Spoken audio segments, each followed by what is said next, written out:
Wow, México, qué lindo celebras Día de Muertos, ¿eh? Gracias, es una tradición milenaria que hemos cuidado por mucho para... ¡Y qué bonito desfile! Gracias, lo saqué de James Bond. Lo hemos cuidado mucho para que se... ¿Qué dijiste? ¿Que la cuidamos mucho? No, antes de eso. ¿Que es milenaria? No, después. ¿De qué? ¿De eso? ¿Por eso qué? ¿Qué dijiste antes? Que mi gusto culposo es Sabadazo. No, eso fue ayer, hoy, hace unos momentos. ¿Qué dijiste sobre tu tradición? ¿Que es milenaria? Ya te dije como 50 veces. No, sobre el desfile. Ese desfile. Ah, ese desfile es por el Día de Muertos. Ok, bien, ya estamos en la misma página. Ahora, dime, ¿de dónde viene? Yo de Atizapán. ¡Cabrón! ¡Ni siquiera te hablo de usted! ¿Cómo es que te confundiste en esa parte? ¿Cuál parte?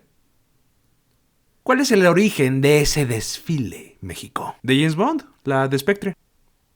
¿Me estás diciendo que a tu tradición milenaria más famosa le agregaste un desfile que viste en una película de espías? Sí, está buena.